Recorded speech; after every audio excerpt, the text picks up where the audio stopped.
Canada ने mark Carney को अगले नए प्रधानमंत्री के रूप में चुन लिया है, जिन्हें 85.9% वोट मिले हैं। वह जस्टिन ट्रूडो की जगह लेंगे। वे 2 देशों के केंद्रीय बैंक के गवर्नर रह चुके हैं। साथ ही साथ कार्नी ने चुनाव प्रचार के दौरान भारत कनाडा के बिगड़े संबंधों को सुधारने का वादा किया और उनकी जीत से दोनों देशों के रिश्तों में नए सुधार की उम्मीद जताई जा रही है।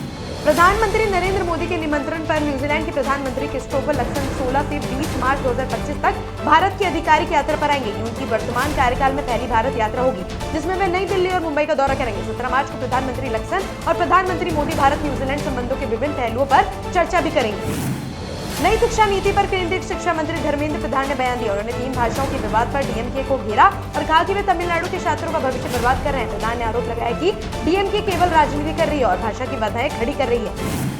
छत्तीसगढ़ में ईडी ने बड़ी कार्रवाई करते हुए मनी लॉन्ड्रिंग मामले में पूर्व मुख्यमंत्री भूपेश बघेल की भिलाई स्थित घर पर छापेमारी की। बताया जा रहा है कि कथित शराब घोटाले से जुड़े इस केस में ईडी ने राज्य में कुल 14 स्थानों पर रेड की। साथ ही साथ इस कार्रवाई से राजनीतिक हलचल तेज हो गई है। महाराष्ट्र के वित्त मंत्री अजीत पवार ने वित्त वर्ष 2025-26 के लिए राज्य विधानसभा में बजट प्रस्तुत किया। उन्होंने प्रधानमंत्री के 2047 तक विकसित भारत के सपने को साकार करने में महाराष्ट्र को अग्रणी बनाने का संकल्प व्यक्त किया। पवार ने बताया कि प्रत्यक्ष विदेशी निवेश में महाराष्ट्र शीर्ष स्थान पर है। सीएम योगी आदित्यनाथ ने लखनऊ के सरोजनी नगर आभार दिवस कार्यक्रम में कहा कि क्षेत्र में 32,000 करोड़ की परियोजनाएं स्वीकृत या लागू हो चुकी है। उन्होंने बताया कि 1200 करोड़ की लागत से एक कन्वेंशन सेंटर बनाया जा रहा है। इस सेंटर में 10,000 लोगों के बैठने की क्षमता होगी।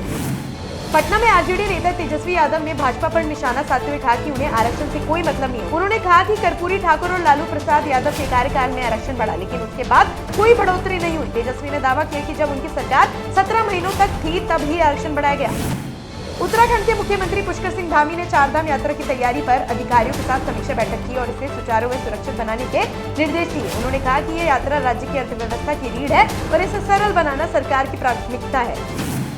लोकसभा में कांग्रेस सांसद और विपक्ष के नेता राहुल गांधी ने वोटर लिस्ट को लेकर सवाल उठाए। उन्होंने कहा कि देश भर में वोटर लिस्ट को लेकर गंभीर चिंता है और इस पर चर्चा होनी चाहिए। राहुल गांधी ने दावा किया कि पूरा विपक्ष इस मुद्दे पर बहस की मांग कर रहा है।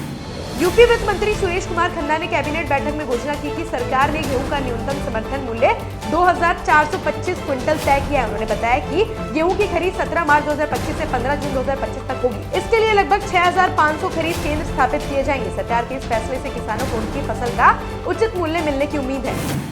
पश्चिम बंगाल में मंदिरों पर हमलों को लेकर विपक्ष के नेता शुभेंदु अधिकारी ने नाराजगी जताई। उन्होंने कहा कि राज्य की स्थिति बांग्लादेश जैसी हो गई है। पिछले 3 से 4 दिनों में कई मंदिरें और मूर्तियों को निशाना बनाया गया। चैंपियंस ट्रॉफी में भारत की जीत के बाद दुकानों में आगजनी हुई। उन्होंने हालात को बेहद चिंताजनक बताया।